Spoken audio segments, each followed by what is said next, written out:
बोलो लक्ष्मी माता की जय। आज हम लक्ष्मी स्तोत्रम का पाठ सुनेंगे। एक बार नारद जी ने प्रभु नारायण से पूछा कि लक्ष्मी जी की पूजा अर्चना कैसे की जाती है, उनकी स्तुति किसने की और किस स्तोत्र द्वारा उनकी आराधना की जाती है। नारायण ने नारद जी से कहा कि एक बार इंद्र ने गणेश, सूर्य, अग्नि, विष्णु, शिव और पार्वती की पूजा अर्चना की। तत्पश्चात ब्रह्मा जी द्वारा बताए हुए सामवेदोक्त ध्यान को सुनकर माता लक्ष्मी का ध्यान किया और ब्रह्मा जी द्वारा बताए गए वैदिक स्तोत्राज से माता लक्ष्मी की स्तुति की, जो सभी मनोरथों को पूर्ण करने वाली है।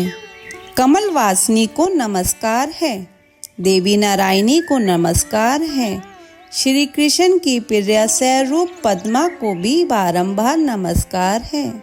कमल रतन के समान नेत्र वाली कमलमुखी भगवती माँ लक्ष्मी को नमस्कार है।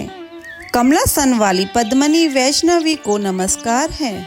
सर्व संपत्ति स्वरूप और सब कुछ प्रदान करने वाली को नमस्कार है। सुखदायिनी, मोक्षदायिनी और सिद्धिदायिनी देवी को बारंबार नमस्कार है। भगवान श्री हरि में भक्ति उत्पन्न करने वाली तथा हर्ष प्रदान करने में परम कुशल देवी को बारंबार नमस्कार है। श्री कृष्ण के वश स्थल पर विराजमान श्री कृष्ण स्वामिनी को बारंबार नमस्कार है। श्री कृष्ण की शोभा स्वरूप और रत्नों से सुसज्जित देवी को नमस्कार है। संपूर्ण संपत्ति की अधिष्ठात्री देवी एवं महादेवी हो, तुम्हें मैं बारंबार प्रणाम करता हूँ। शस्य की अधिष्ठात्री देवी एवं शस्य स्वरूपा हो, तुम्हें बारंबार नमस्कार है। जो बुद्धि का रूप है और बुद्धि देने वाली महादेवी को नमस्कार है।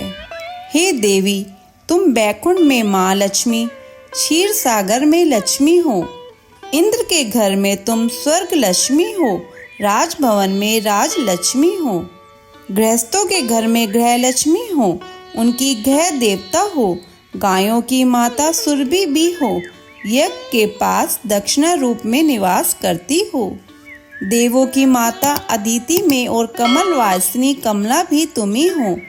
तुम हवि देते समय स्वा हो और कव्य देते समय स्वधा हो। सबको धारण करने वाली विष्णु स्वरूपा पृथ्वी तुम ही हो।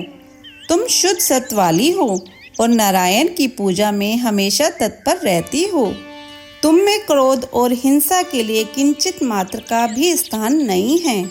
तुम परमात्मा प्रदान करने वाली, हरि भक्ति देने वाली सर्वोत्तमा हो। तुम्हारे बिना सारा जगत भस्मीभूत एवं निसार है। तुम्हारी अनुपस्थिति में प्राण होते हुए भी संसार निष्प्राण शव के समान हो जाता है। तुम संपूर्ण प्राणियों की श्रेष्ठ माता हो और बंधु स्वरूप हो। तुम्हारे बिना भाइयों में भी बोलचाल नहीं रहती। तुम्हारे अभाव में मनुष्य बंधुहीन और तुम्हारी उपस्थिति में बंधु युक्त हो जाता है। तुम्हारी ही कृपा से धर्म, अर्थ, काम और मोक्ष प्राप्त होते हैं। तुम शिशु अवस्था में बच्चों को दूध पिलाने वाली माता जैसी हो, वैसे ही तुम अखिल जगत की जननी होकर सभी अभिलाषाएं पूर्ण किया करती हो। क्योंकि माता का स्थान छूट जाने पर या वियोग होने पर देव कृपा से कोई जीवित रह सकता है, परंतु तुम्हारे बिना कोई भी नहीं जी सकता, यह बिल्कुल निश्चित है। हे अंबिके, अत्यंत प्रसन्न स्वरूप होने के कारण मुझ पर प्रसन्न हो जाओ। शत्रु ने जो मेरी वस्तुएं छीन ली है, तुम्हारी कृपा से वह मुझे पुण्य प्राप्त हो जाएं। हे हरि प्रिया, जब तक हमें तुम्हारा दर्शन नहीं मिला था, तब तक हम तुच्छ, हीन, भिक्षुक और संपत्तिहीन हैं।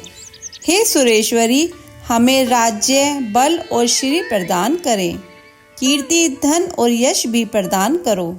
हे हरि प्रिया, हमारी सभी इच्छाएं पूर्ण करो, हमें बुद्धि प्रदान करो, भोग प्रदान करो तथा ज्ञान और धर्म के साथ समस्त सौभाग्य प्रदान करें। इस प्रकार सभी अधिकार, प्रभाव बल, कीर्ति, युद्ध पराक्रम और संपूर्ण ऐश्वर्य प्रदान करो। श्री लक्ष्मी स्तोत्रम संपूर्ण। बोलो लक्ष्मी माता की जय। ऐसी कथा और कहानियों के लिए हमारे चैनल को सब्सक्राइब करें। धन्यवाद।